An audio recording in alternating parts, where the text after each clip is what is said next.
Could you please define for us what urban apologetics is? Yeah, obviously it's the combination of two words, right? So I'll start with urban. There's a number of ways that people use the word urban. I would say wherever you find two things, density and diversity, would be an urban center. And these are important because they're places where culture is made. They're also places where you find various worldviews that are often clashing in tension with one another. And that's the need for the second word, and that is apologetics. And I refer to apologetics as giving answers to the questions that the culture is asking about the gospel. So men and women, as they navigate through our world, are asking some pretty significant questions. And when we give answers to those significant questions from the gospel, I believe we're doing apologetics. Even if we don't know we are, we're giving a defense. The word apologia, as you know, comes from the New Testament, meaning to give a defense. And so as Christians, whenever we are explaining why the gospel should be believed in contradistinction to a different worldview, we're doing apologetics. So evangelism is commending the faith to someone. Apologetics is defending the faith from critics of the gospel.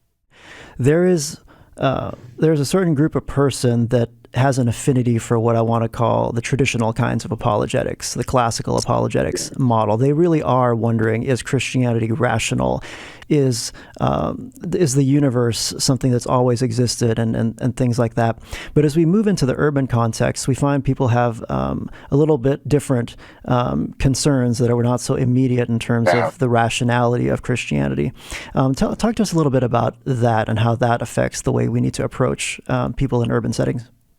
Yeah, I think that some of it is a matter, Mikhail, of priority, difference of priority, maybe not necessarily difference of category, but difference of priority. I would say right at the top, when you step into most urban centers, is the question of identity. Who has the right to define who I am? Where do I find authority for that? Secondly, is the question of truth. Plurality ends up leading us to a place of certainly feeling like we can't discriminate against various worldviews. And so that's a big question. Is there any one truth, or is all truth basically equal? But I think that in addition to that, in particular, when you start talking about ethnic minority groups, is two questions. One is a question of where does my cultural identity fit into my religious beliefs? So what many would call social identity theory is a really big issue that we as Christians need to better understand. Certainly Paul did. And then finally, I would say pain, suffering, and evil.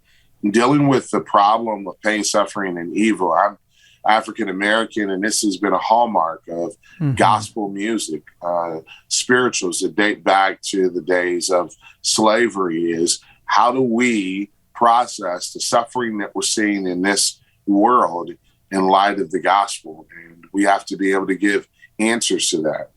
Talk about some of these issues and areas where people need to see the relevance of the gospel. What's prime in their minds in terms of these areas?